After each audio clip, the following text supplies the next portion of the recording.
തീർന്നു കഴിഞ്ഞു. സ്റ്റിൽ ഞാൻ വായിക്കുന്നു.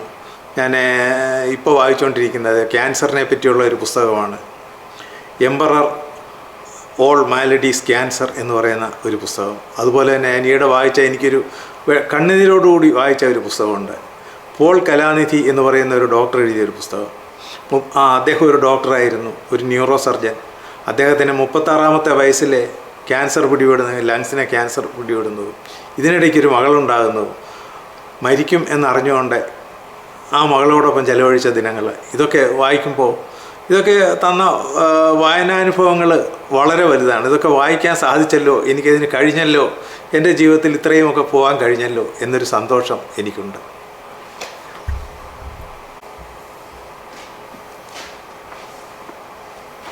ഞാൻ തോമസ് മാത്യു, കരുനാഗപ്പള്ളി, കൊല്ലം ജില്ലയിലെ കരുനാഗപ്പള്ളി സ്വദേശിയാണ് ഞാൻ. പക്ഷേ ജോലി ചെയ്തതും ജീവിച്ചതും തിരുവനന്തപുരത്താണ്. ഞാൻ കരുനാഗപ്പള്ളിയിലെ പ്രാഥമികമായ ഹൈസ്കൂൾ വരെയുള്ള വിദ്യാഭ്യാസത്തിന് ശേഷം ശാസ്താംകോട്ട ദേവസ്വം ബോർഡ് കോളേജിൽ പ്രീ ഡിഗ്രിയും, അത് കഴിഞ്ഞിട്ട് പ്രശസ്തമായ മാവേലിക്കരയിലെ ബിഷമൂർ കോളേജിൽ നിന്ന് ഡിഗ്രിയും എടുത്തു. അതിനുശേഷം KSRTCയിൽ ജോലി കിട്ടി, അവിടെ തുടർന്നു. അങ്ങനെ തുടർന്ന് വരുമ്പോഴാണ് 29 വയസ്സ് വരെ ഇങ്ങനെ കഴിഞ്ഞു. അപ്പോഴാണ് എനിക്കൊരു വിവാഹാലോചന വരുന്നത്. ആലപ്പുഴയിൽ നിന്നാണ്. ആലപ്പുഴയിലെ CSI വിഭാഗത്തിൽ തന്നെ പെടുന്ന ഒരാളാണ്. എൻ്റെ അടുക്കലുള്ള ഒരു അച്ചായൻ്റെ ചേട്ടൻ്റെ മകളാണ്.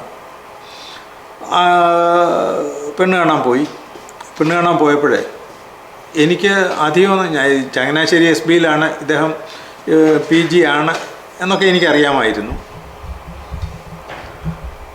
അപ്പോൾ എനിക്ക് വളരെ കുറച്ച് ചോദ്യങ്ങളെ ചോദിക്കേണ്ടതായിട്ട്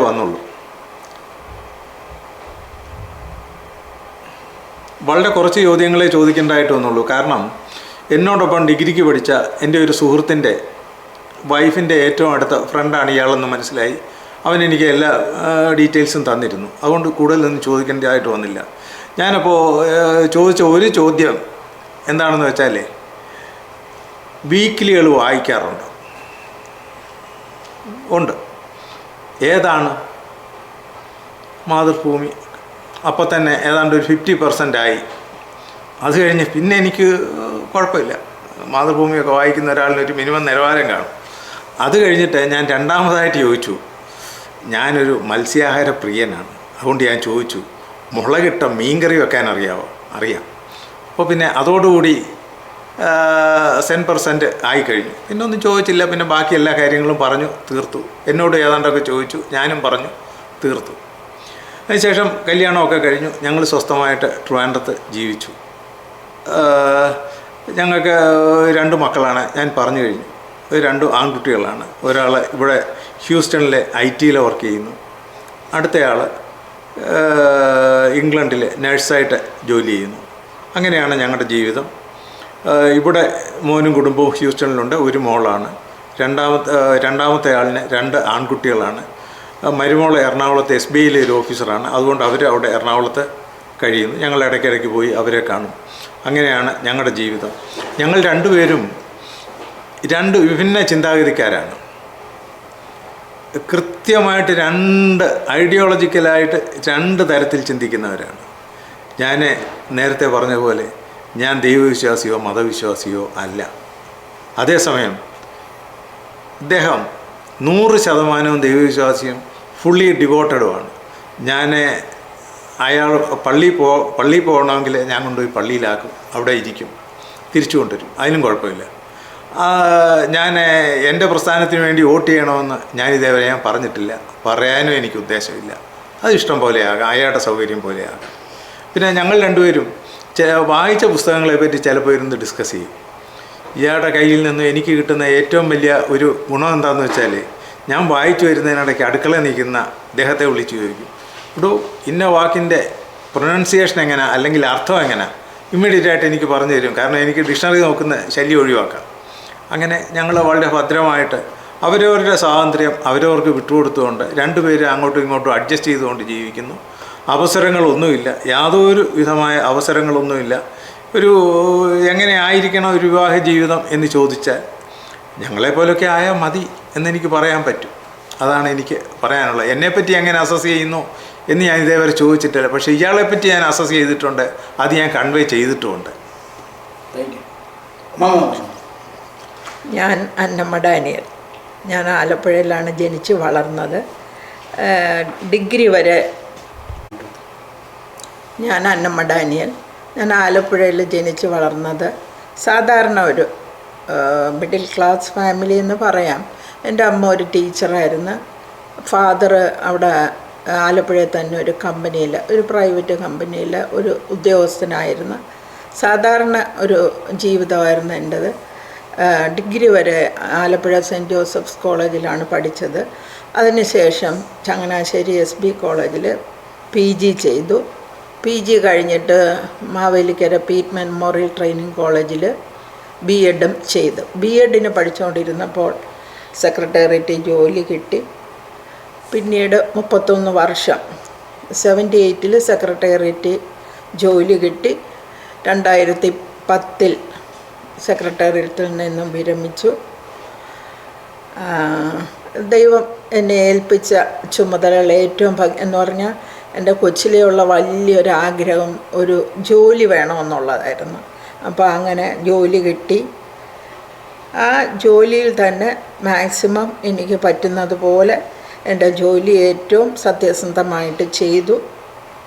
പിന്നെ പഠിക്കുന്നത്, ഞാൻ SB കോളേജിൽ PG ചെയ്തെന്ന് പറഞ്ഞു. എൻ്റെ ജീവിതത്തിലെ വലിയൊരു അനുഭവമായിരുന്നു SB കോളേജിൽ പഠിച്ചത് എന്ന് പറഞ്ഞാൽ എല്ലാ വിധത്തിലും. ഞാൻ ഡിഗ്രി വരെ ആലപ്പുഴ സെൻറ്റ് ജോസഫ് സ്കൂളിലും കോളേജിലും പഠിച്ചു. പക്ഷേ അതിനേക്കാളെല്ലാം എനിക്ക് എപ്പോഴും ഓർമ്മയിൽ വരുന്നത് SB കോളേജിൽ ചിലവഴിച്ച 2 വർഷമാണ്. അതെൻ്റെ ജീവിതത്തിലെ വലിയ ഒരു അനുഭവമായിരുന്നു. ഒരു പക്ഷേ ഞാൻ ബോസ്റ്റ് ചെയ്യുകയോ എന്നെക്കുറിച്ച് പുകഴ്ത്തി പറയുകയോ അല്ല. എനിക്ക് ആ സെക്രട്ടേറിയറ്റിൻ്റെ ആ ടെസ്റ്റിൽ 38ാമത്തെ റാങ്ക് കിട്ടി. അത് എൻ്റെ കഴിവല്ല, എനിക്ക് ആ SB കോളേജിൽ നിന്ന് കിട്ടിയ ആ ഒരു ട്രെയിനിങ്ങാണ്. ആ ഇംഗ്ലീഷ് ഡിപ്പാർട്ട്മെൻറ്റിലെ ടീച്ചേഴ്സ് എല്ലാം നല്ല ടീച്ചേഴ്സായിരുന്നു. ആ ഒരു SB കോളേജിലെ ആ പഠനം കൊണ്ടാണ് എനിക്ക് അത്രയും, പിന്നെ ദൈവത്തിൻ്റെ കൃപ, അത്രയും ഇതുകൊണ്ടാണ് എനിക്കവിടെ ഈ ഇത്രയും ടോപ്പ് റാങ്ക് വാങ്ങിക്കാനും അവിടെ ജോലിയിൽ കയറാനും 31 വർഷം അവിടെ സേവനം ചെയ്യുവാനും എനിക്ക് ഇട കിട്ടിയത്. പിന്നെ ഞങ്ങളുടെ ഫാമിലി ലൈഫ് പുള്ളി പറഞ്ഞതുപോലെ 2 മക്കളുണ്ട്. ഒരാൾ ഇവിടെ ഹ്യൂസ്റ്റണിലുണ്ട്, പിന്നെ ഒരാൾ UK ഞങ്ങളിപ്പം പലതവണ US വന്നു.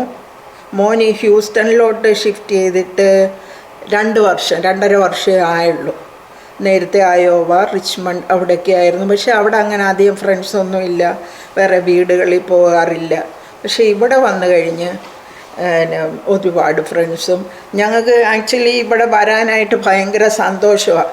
എന്ന് പറഞ്ഞാൽ നല്ലൊരു കമ്മ്യൂണിറ്റിയാണ്, നല്ലതായിട്ട് ഇടപെടുകയും പ്രത്യേകിച്ച് ചർച്ചിൻ്റെ നല്ലൊരു കമ്മ്യൂണിറ്റിയാണ് ഞങ്ങൾക്ക് കിട്ടിയത്. അപ്പം അയോവയിലൊക്കെ ആയിരുന്നപ്പോൾ ഇവർ ഒറ്റയ്ക്കാണല്ലോ, ഇവർക്ക് കൂട്ടുകാരില്ലല്ലോ എന്നുള്ളൊരു പ്രയാസം ഞങ്ങൾക്കുണ്ടായിരുന്നു. പക്ഷേ ഹ്യൂസ്റ്റണിൽ വന്നു കഴിഞ്ഞ് ഞങ്ങൾക്കിപ്പോൾ ഒരു പ്രയാസവും ഇല്ല. അങ്ങനെ നല്ല ഫ്രണ്ട്സുണ്ട്. ചർച്ചിലെ കമ്മ്യൂണിറ്റി നല്ലതാണ്. ഞാനും ഇവിടെ വന്നിട്ട് പോകുന്നവരെ പള്ളിയുടെ എല്ലാ ആക്ടിവിറ്റീസിലും പങ്കെടുക്കുന്നുണ്ട്. നല്ല, ശരിക്കും പറഞ്ഞാൽ ട്രിവാൻഡ്രത്ത് ക്രൈസ്റ്റ് ചർച്ചിലാണ് ഞങ്ങൾ പോകുന്ന. അവിടത്തേക്കാളും നല്ലൊരു എൻവയൺമെൻറ്റാണ് ഇവിടെ ഉള്ളത്. ഞങ്ങൾക്കത് ഭയങ്കര സന്തോഷമുണ്ട്. ഫാമിലി ഫ്രണ്ട്സ് പലരുണ്ട്. ഓരോ വീടുകളിൽ പോവുകയും അങ്ങനെ നല്ലൊരു അനുഭവമാണ് ഉള്ളത്. അമ്മാമ സെക്രട്ടേറിയറ്റ് ജോലി ചെയ്ത ഡിപ്പാർട്ട്മെൻറ്റും പല ചീഫ് മിനിസ്റ്റേഴ്സിൻ്റെ അണ്ടർ ജോലി ചെയ്തല്ലോ. അമ്മാമയ്ക്ക് ഏറ്റവും ഇഷ്ടപ്പെട്ടതോ അല്ലെങ്കിൽ സെക്രട്ടേറിയറ്റ് ജോലി ചെയ്തപ്പോൾ ഉണ്ടായ ഒരു ചേഞ്ച് എന്താണ് ഓർമ്മയിൽ പറയാനുള്ളത്? അല്ല, അന്നേരം ഇയാൾ പറയുമ്പോഴേ ഞാൻ 1978 സെക്രട്ടേറിയറ്റിൽ ജോലിയിൽ കയറിയത്. 31 വർഷത്തെ സർവീസ് എനിക്കുണ്ട്. പല പോസ്റ്റുകളിലും എനിക്ക് ജോലി ചെയ്യാൻ അവസരം കിട്ടി. ടൂറിസം ഡിപ്പാർട്ട്മെൻറ്റിൽ വർക്ക് ചെയ്തിട്ടുണ്ട്. അത് കഴിഞ്ഞ് തദ്ദേശ സ്വയംഭരണ വകുപ്പിൽ ജോലി ചെയ്തിട്ടുണ്ട്. റിട്ടയർ ചെയ്യുന്ന ഒടുവിലത്തെ 5 വർഷം തദ്ദേശ സ്വയംഭരണ വകുപ്പിലായിരുന്നു. അത് മിനിസ്റ്റർ പാലൊളി മുഹമ്മദ് കുട്ടി. പുള്ളിയെ സംബന്ധിച്ച് നല്ല ഒരു വ്യക്തിത്വമുള്ള ഒരാളാണ്. സാധാരണക്കാർ ഇപ്പം നമ്മൾ താഴെയുള്ള ഓഫീസേഴ്സൊക്കെ ചെന്നാലും പുള്ളിയോട് കാര്യം പറയാനും ആ ഒരു മന്ത്രിയാണെന്നുള്ള ഒരു ഭാവം ഇല്ലാതെ പുള്ളി ഇടപെടുന്ന ഒരു നല്ല മിനിസ്റ്ററായിരുന്നു പാലൊളി മുഹമ്മദ് കുട്ടി. 5 വർഷം ആ ഡിപ്പാർട്ട്മെൻറ്റിൽ വർക്ക് ചെയ്തപ്പം നല്ല അനുഭവമാണ് ഉണ്ടായിരുന്നത്. പിന്നെ സ്റ്റേറ്റ് ഓഡിറ്റ് ഓഫീസർ ആ ഒരു പോസ്റ്റിൽ ഞാൻ 3 വർഷത്തോളം ഇരുന്ന്. അപ്പോൾ സ്റ്റേറ്റിലെ എല്ലാ സ്ഥലങ്ങളിലും ഇൻസ്പെക്ഷന് പോകാനും പല പഞ്ചായത്തുകളിലും പോകാനും അവിടെയുള്ള ഇലക്റ്റഡ് മെമ്പേഴ്സിനോട് ഇടപെടാനും ഒക്കെ ഒരുപാട് അവസരം കിട്ടി. ആ അനുഭവങ്ങളെല്ലാം നമ്മുടെ ജീവിതത്തിൽ, എൻ്റെ ജീവിതത്തിൽ ഒത്തിരി സ്വാധീനം ചെലുത്തിയ അനുഭവങ്ങളായിരുന്നു. പിന്നെ ടൂറിസത്തിൽ ഞാൻ കുറച്ച് നാൾ വർക്ക് ചെയ്തിരുന്നു. അപ്പോഴും പല സ്ഥലങ്ങളിൽ യാത്ര ചെയ്യുവാനും ഓരോ സ്ഥലങ്ങളിൽ ചെല്ലുമ്പോഴും പല രീതിയിലുള്ള ആളുകളുമായിട്ട് ഇടപെടാനൊക്കെ അവസരം കിട്ടി. ചുരുക്കി പറഞ്ഞാൽ ആ ഒരു സെക്രട്ടേറിയറ്റിലെ ഒരു ജോലിയിലിരുന്ന കാലയളവ് എൻ്റെ ജീവിതത്തിലെ നല്ല അനുഭവങ്ങൾ തന്ന ഒരു കാലയളവായിട്ട് ഞാൻ കണക്കാക്കുന്നു. അത് ഒടുവിൽ ഞാൻ റിട്ടയർ ചെയ്ത സമയത്ത് എനിക്ക് സെൻഡ് ഓഫ് തന്ന സമയത്ത് എൻ്റെ തൊട്ട് മേളിലുള്ള സെക്രട്ടറി ആണെങ്കിലും മിനിസ്റ്റർ ആണെങ്കിലും ഒക്കെ വളരെ നല്ല രീതിയിൽ എനിക്ക് അപ്രീസിയേഷൻ തന്നു. അതൊക്കെ ദൈവത്തിൻ്റെ കൃപയാണെന്ന് വിശ്വസിക്കുന്ന ഒരാളാണ് ഞാൻ. ഞാൻ റിട്ടയർ ചെയ്യുന്ന സമയത്ത് ഞാൻ അഡീഷണൽ സെക്രട്ടറി ആയിരുന്നു. എന്നെ ഒത്തിരി സ്വാധീനിച്ചൊരു വ്യക്തിത്വമായിരുന്നു എസ്.എം. വിജയാനന്ദ്. അന്ന് ഞാൻ എൻ്റെ സെക്രട്ടറി ആയിരുന്നു. പുള്ളി ചീഫ് സെക്രട്ടറി ആയിട്ടാണ് റിട്ടയർ ചെയ്തത്. പുള്ളിയുടെ കൂടെ ജോലി ചെയ്ത കാലയളവ് വളരെ വളരെ എനിക്ക് ഹെൽപ്ഫുള്ളായിരുന്നു പുള്ളിയുടെ ഓരോ പെരുമാറ്റവും. അപ്പോൾ സെൻഡ് ഓഫ് തന്ന സമയത്ത് ആ ഫെയർവെൽ സ്പീച്ചിൽ പുള്ളിക്കാരൻ പറയാനിടയായി, അന്നമ്മ പോകുന്നത് എൻ്റെ വലത് കൈ പോകുന്ന പോലുള്ള പ്രയാസമാണ് എനിക്ക്. അന്നമ്മ ഉണ്ടായിരുന്നപ്പോൾ എനിക്ക് വളരെ ടെൻഷൻ കുറവായിരുന്നു, എല്ലാ കാര്യങ്ങളും ഏറ്റെടുത്ത് ചെയ്യുമായിരുന്നു എന്ന് പുള്ളി ആ ഫെയർവെൽ സ്പീച്ചിൽ പറയാനിടയായി. അതൊരു വലിയ ഒരു അംഗീകാരമായിട്ട് തന്നെ ഞാൻ കരുതുന്നു. അതുപോലെ തന്നെ എസ് ബി കോളേജിലെ ഇംഗ്ലീഷ് ഡിപ്പാർട്ട്മെൻറ്റിലെ AE Augustine sir, VJ Augustine sir, അങ്ങനെ നല്ല PJ ദേവസ്യ സാർ, ഇവരൊക്കെ എന്താ പറയണ്ടേ, എനിക്കത് പറയാൻ വാക്കുകളില്ല. അതുപോലെ നമ്മുടെ ജീവിതത്തെ സ്വാധീനിച്ച വ്യക്തിത്വങ്ങളായിരുന്നു. അവരുടെ ആ ഓരോ ക്ലാസ്സും നമ്മൾ എത്രമാത്രം എൻജോയ് ചെയ്ത്, അവരുടെ ആ ടീച്ചിങ്സിൽ നിന്ന് നമുക്ക് ജീവിതത്തിൽ എന്തെല്ലാം പോസിറ്റീവായിട്ടുള്ള കാര്യങ്ങൾ നമുക്ക് ലഭിച്ചു എന്നൊക്കെയുള്ള ഒത്തിരി ഓർമ്മകളാണ് SB കോളേജിനെ പറ്റി ഓർക്കുമ്പോൾ. അതുപോലെ ഞങ്ങൾ ഇംഗ്ലീഷ് ബാച്ചിൽ 20 പേരായിരുന്നു. 20 പേരും വളരെ നല്ല നിലകളിലെത്തി. ബാങ്ക് ഓഫീസേഴ്സായിട്ടൊക്കെ അന്നേ പോയി.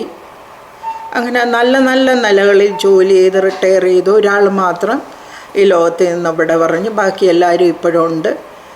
ഇടയ്ക്കൊക്കെ ഗെറ്റ് ടുഗദർ വെക്കുമായിരുന്നു. ഇപ്പോൾ പക്ഷേ പലരും രോഗികളായിട്ടുമൊക്കെ ഇരിക്കുന്നതുകൊണ്ട് ഇപ്പം അധികം അങ്ങനെ കണ്ടുമുട്ടാറില്ല. എങ്കിലും നല്ല ഫ്രണ്ട്സായിരുന്നു SB കോളേജിലുണ്ടായിരുന്നത്.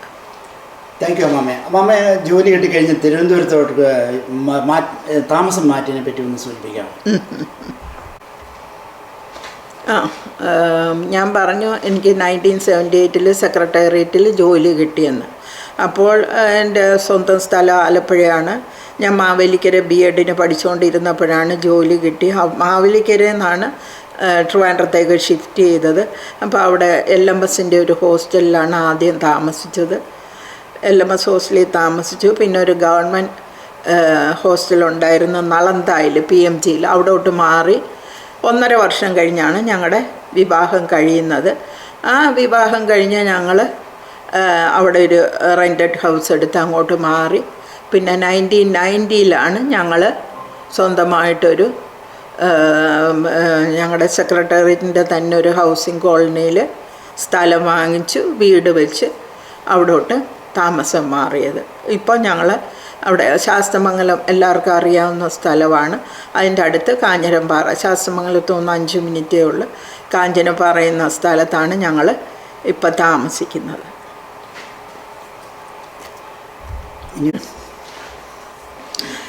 ഞാൻ എൻ്റെ പേരൻസ്, അമ്മ ഒരു പ്രൈമറി സ്കൂളിലെ ടീച്ചറായിരുന്നു.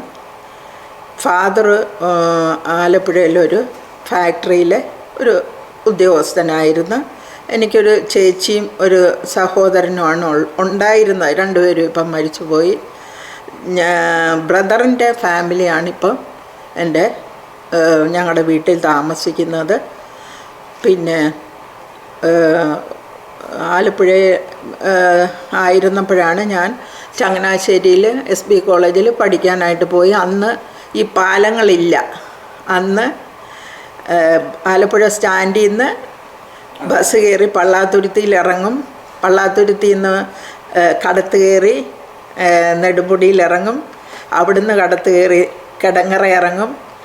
അവിടുന്ന് കടത്ത് കയറി അടുത്ത ബസ്സിലാണ് ചങ്ങനാശ്ശേരിയിലെത്തുന്നത്. ചുരുക്കി പറഞ്ഞാൽ വെളുപ്പിന് ഒരു 6:30-ക്ക് വീട്ടിൽ നിന്ന് ഇറങ്ങിയാൽ 8:45 ആകും ഈ ചെറിയ ദൂരം യാത്ര ചെയ്ത് കോളേജിലെത്താൻ.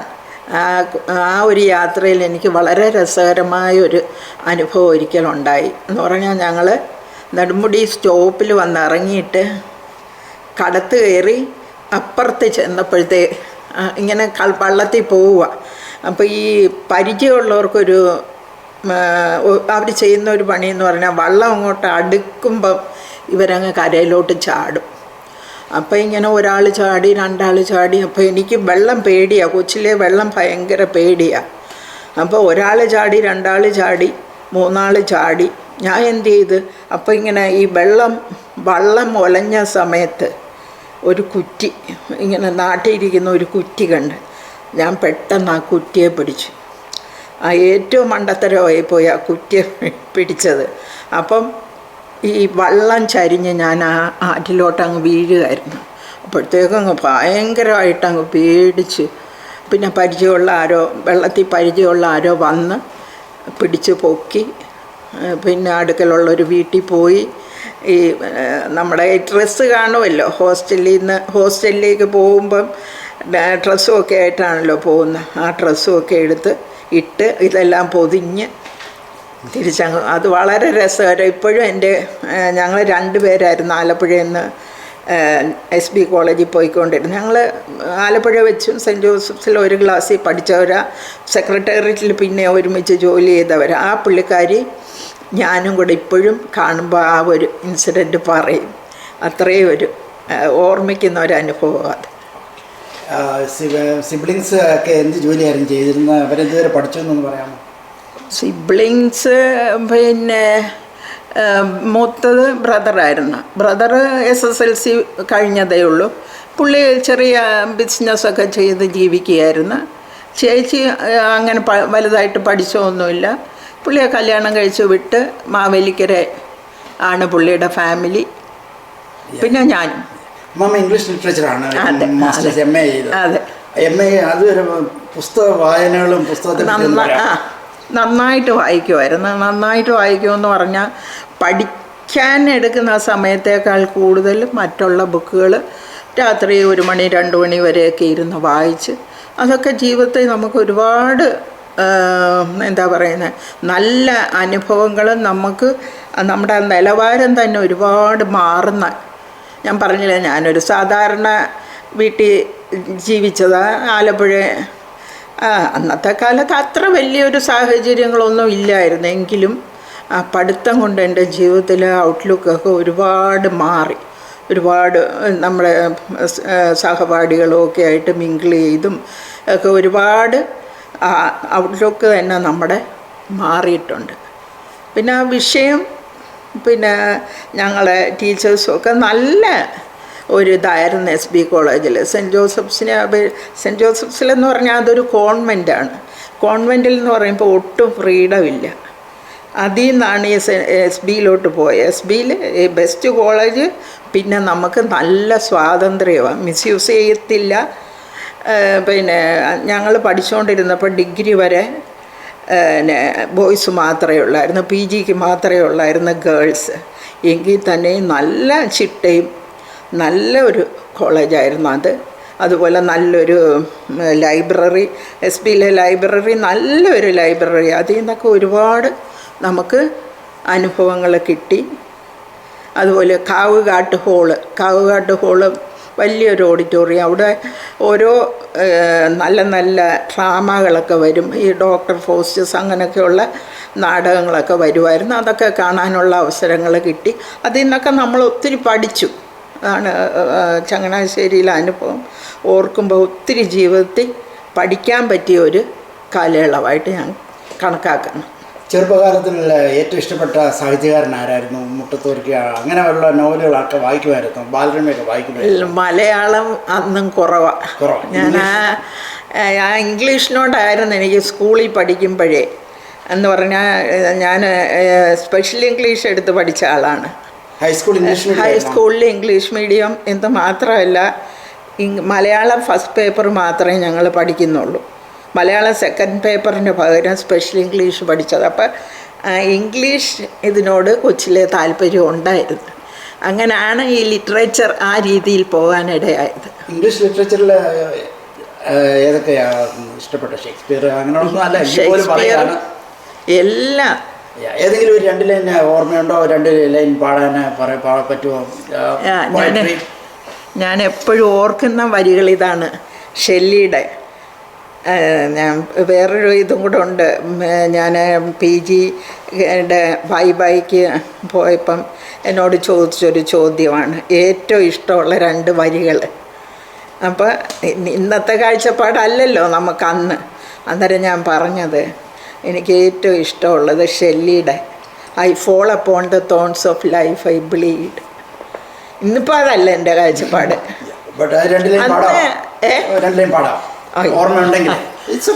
ഇല്ല അത് വേണ്ട. പക്ഷേ മൊബൈലെടുത്ത് തന്നാൽ വായിക്കാമോ ഇംഗ്ലീഷിലാകുന്നു? അല്ലെങ്കിൽ ഇംഗ്ലീഷിലൊരു ഒരു 2 മിനിറ്റ്സ് എന്താ നമുക്ക് ഇഷ്ടമുള്ളൊരു പാരഗ്രാഫ് വായിക്കാൻ പറഞ്ഞാൽ നിങ്ങളൊരു ലിറ്ററേച്ചറുകാരി, അതുകൊണ്ട് ഞാൻ ചോദിച്ചു. ആ ഷെല്ലിയുടെ ഒരു പോയം ഞാൻ എടുത്ത് തന്നാൽ വായിക്കാമോ? ഇപ്പം പറഞ്ഞ വാക്ക് ഏതായിരുന്നു? ഇത് ഐ ഫോൾ അപ്പോൺ അത് ഏതായിരുന്നു ആ പോയത്തിൻ്റെ പേര്? ഷെല്ലിയുടെ I fall upon the thorns of life I bleed. I fall upon അല്ലേ? I fall upon the thorns of life I bleed. Thorns of life I bleed.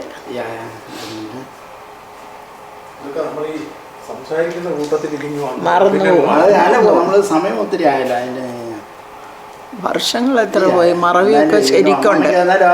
ഓർമ്മയുണ്ടല്ലോ.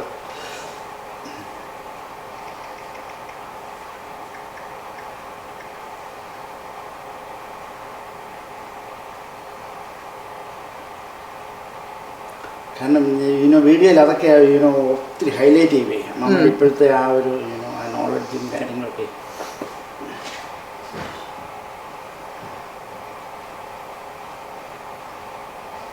ഓർക്കുന്നില്ല അത്. ഐ ഫോൾ അപ്പോൺ അന്ന് അതൊക്കെ അല്ല അല്ല അല്ല.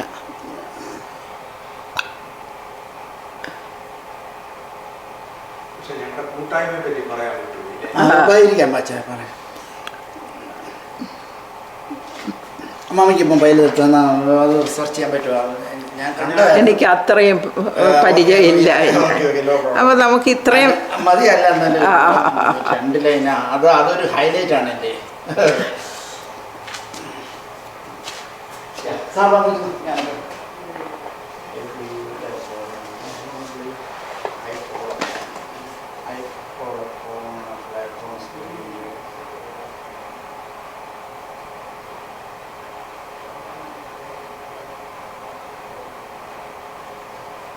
അല്ലെങ്കിൽ ഇത് ചേർക്കാം. റോബർട്ട് ഫ്രോസ്റ്റിൻ്റെ I have miles to go before I sleep. Woods are lovely, dark and deep, Uh-huh. and nice to go. The woods are dark and woods are lovely, dark and deep, but I have miles to go and miles to go before I sleep. പക്ഷേ അതിനിടയ്ക്ക് ഒരു sentence നോക്കാനോ. Woods are lovely, dark and deep, but I have ഞാൻ ഇപ്പോൾ പറഞ്ഞു.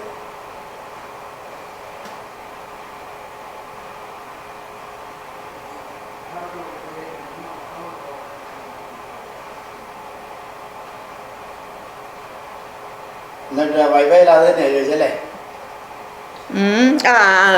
വൈവായിൽ ചോദിച്ച ഏറ്റവും Impress ചെയ്ത രണ്ട് ലൈൻ അപ്പോൾ ഞാൻ പറഞ്ഞു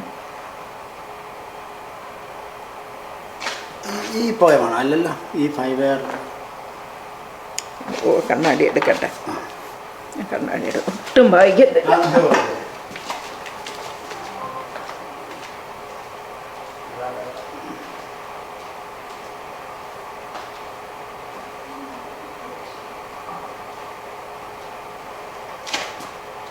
And I have promises to keep. സാറിനോട്ട് പോയിന്റ് കിട്ടിയല്ലോ. അല്ല അതല്ല അതിനകത്ത് ഇയാൾക്ക് ഇഷ്ടമുള്ള വേറൊരു കവിതയാണ്. ശരി അതേതാ Woods are lovely, dark and deep, and ഇപ്പൊ പറയാം. Woods are lovely, dark and deep, and I have promises to keep, And miles to go before. and nights to go before I sleep, and nights to go. Ortho അതേ. The woods are lovely, dark and deep, but I have promised to keep and miles to go before I sleep. Yeah, അത് ഇതാണ് തുടങ്ങുന്നത്. Whose woods are these are? I think I know. His house is in the village. അതല്ലേ? ഫ്രോസ്റ്റിൻ്റെയാണ്. The Frost. Robert Frost. Woods are lovely, dark and deep, but I have promises to keep. Yeah.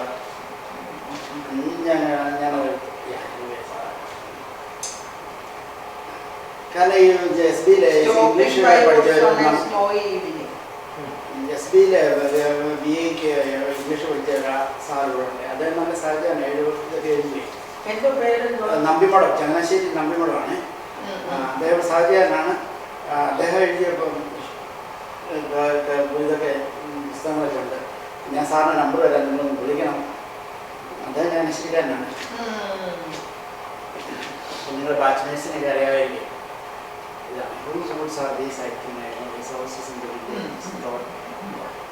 അപ്പോൾ പറയണേ എൻ്റെ wife ചോദിച്ചപ്പോൾ ഞാൻ പറഞ്ഞ വാക്കുകളാണ് ഇത് വെച്ച് പഠിക്കുന്നത്. ഈ ലൈൻസ്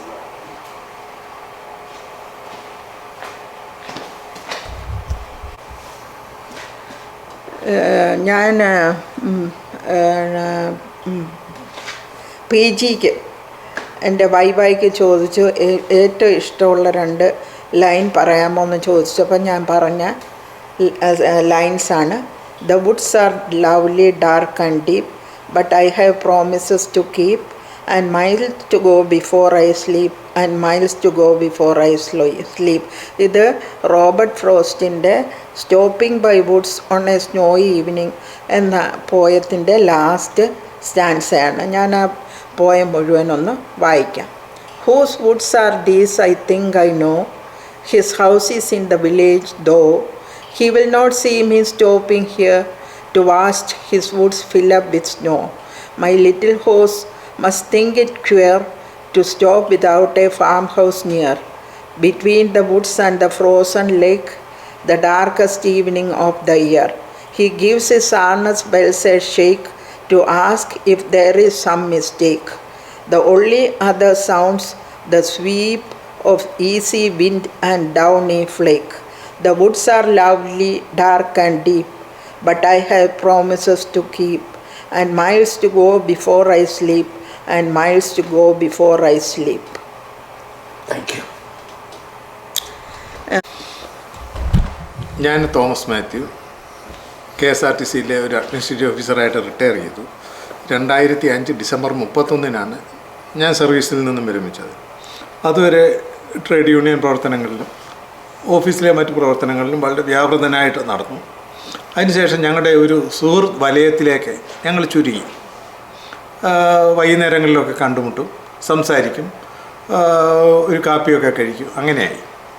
അങ്ങനെ ഇരുന്നപ്പോഴേ ഞങ്ങളെല്ലാം കൂടെ നോക്കിയപ്പോഴേ ഞങ്ങളിലെ വളരെ സുഹൃത്തുക്കളായിരുന്ന പല ആൾക്കാരും പെട്ടെന്ന് പിരിയുന്നു, യാത്ര പറയുന്നു, വിട പറയുന്നു.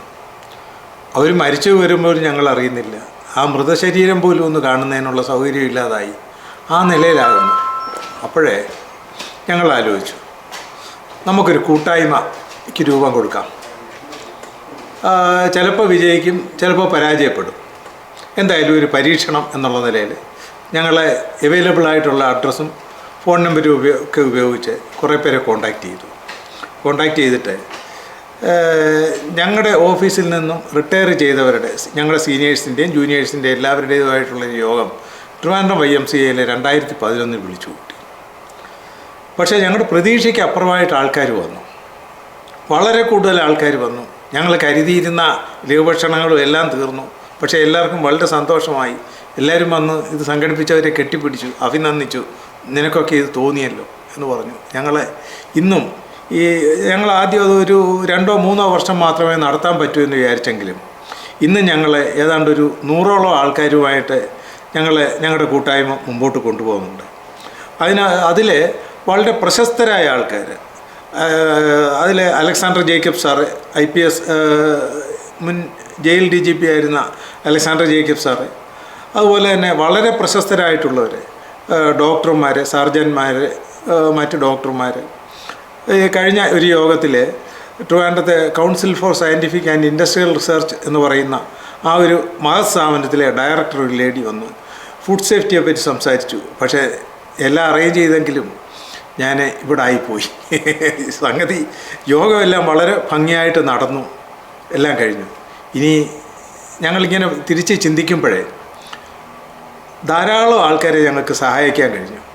മരിച്ചു പോകുന്ന കുടുംബങ്ങളെ സംബന്ധിച്ചിടത്തോളം അവരുടെ ഫാമിലി പെൻഷൻ്റെ കാര്യങ്ങൾ ഞങ്ങൾക്ക് ഫലപ്രദമായിട്ട് ഇടപെടാൻ കഴിയും.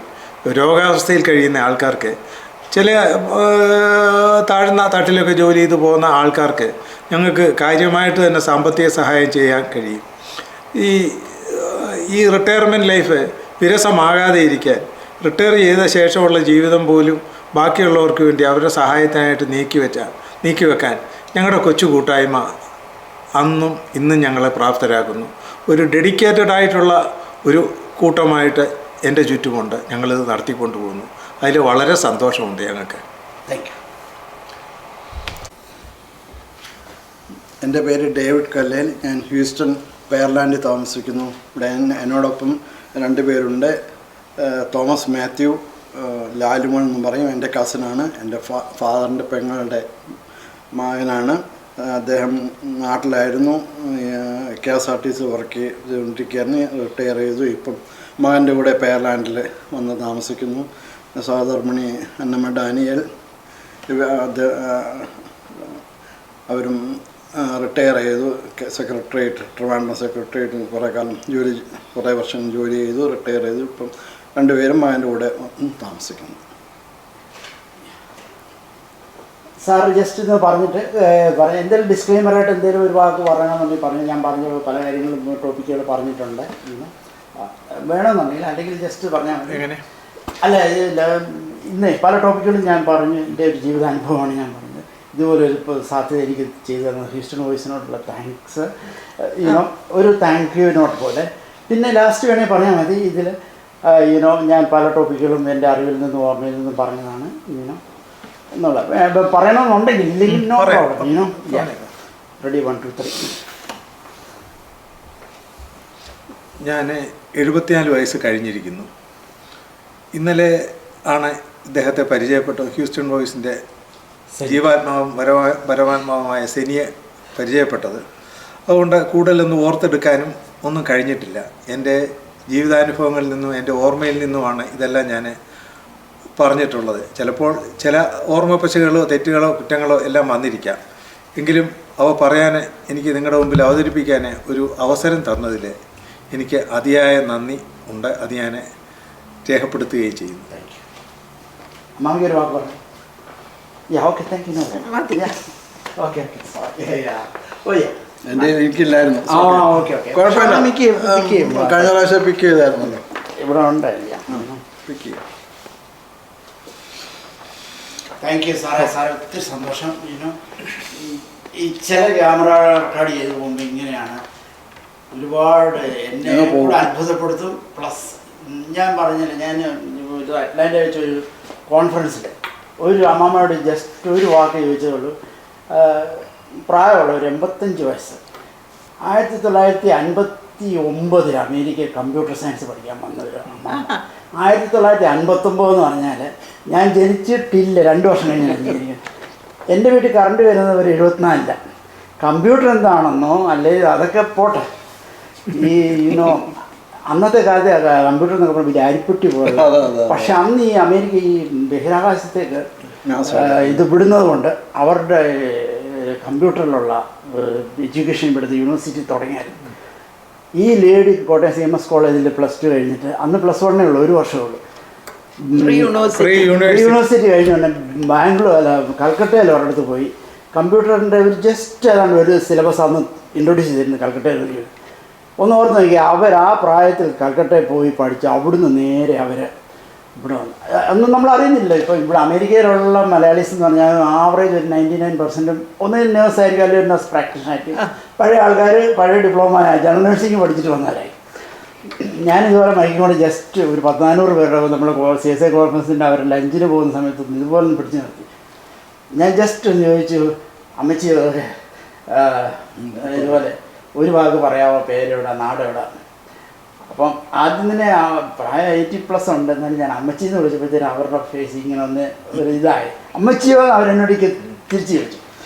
ഓക്കെ, ഞാൻ പിന്നെ ഉടനെ ചേച്ചിന്നും മാമേനൊക്കെ വിളിക്കാൻ തുടങ്ങിയപ്പോഴത്തേനും അതൊക്കെ വേറൊരു കോൺസ്. പക്ഷേ അവർ ഈ കമ്പ്യൂട്ടർ സയൻസിൻ്റെ കാര്യം അങ്ങോട്ട് പറഞ്ഞു. ഞാൻ 5 മിനിറ്റിൻ്റെ അങ്ങോട്ട് ടോക്ക് അങ്ങോട്ട് റിലീസ് ചെയ്തു. എൻ്റെ ദൈവമേ, 1 മിനിറ്റ് കൊണ്ട് അത് 30,000, 50,000, 70,000 പേര് നാട്ടിൽ ഇരുന്ന് രാത്രി ഇവിടുത്തെ പകൽ റിലീസ് ചെയ്യുന്ന നാട്ടിൽ മിഡ്നൈറ്റാണ്. ട്രെയിനിൽ യാത്ര ചെയ്യുന്നവരും ബോംബെ ഇരുന്ന് കൽക്കട്ടയിൽ നിന്ന് തനിക്ക് എന്നാണ് വിവരമില്ല, കാണുന്നവരെല്ലാം നേഴ്സാണോ, അമേരിക്കയിൽ തന്നെ വേറെ ആരെങ്കിലും ഇല്ലേ, അമ്മച്ചി ഇത് വിളിക്കുന്നോ, അങ്ങനെ ഇങ്ങനെയെന്നൊക്കെ പറഞ്ഞു. പക്ഷേ അവരുടെ ടോക്ക് ഭയങ്കര ഇതായിരുന്നു, ഇൻട്രസ്റ്റ് ആയിരുന്നു. ആ കാലത്തെ അമേരിക്കയിൽ വന്ന അനുഭവങ്ങളെ അവരെന്നെ വൈറലാക്കി സത്യത്തിൽ. അതാ ഞാൻ ചില ഇൻ്റർവ്യൂകൾ നമ്മൾ സാമ്യവാല ആരാന്ന് അറിയാൻ വരാതെ പോയി മൈക്ക് പിടിക്കും. നമ്മുടെ ഒരു ഊഹത്തിൽ ചിലർ ചോദിക്കും. ഇപ്പോൾ സാറിനെ എനിക്കിട്ട് ഞാൻ KSRTC ഉദ്യോഗസ്ഥർ നമ്മളൊക്കെ നാട്ടിൽ നമ്മുടെ കൂട്ടുകാർ ഒരു കണ്ടക്ടറായി കയറും, അല്ലെങ്കിൽ ഇങ്ങനെയുള്ള ലെവലിലൊന്നും നമ്മൾ ചിന്തിക്കുന്നില്ലല്ലോ. ഇപ്പം എൻ്റെ വീട് കറിച്ചാൽ കോട്ടയം ഡിസ്ട്രിക്ട് ചങ്ങനാശ്ശേരിക്ക് അടുത്ത്. ഞാൻ പഠിച്ചതാണ്.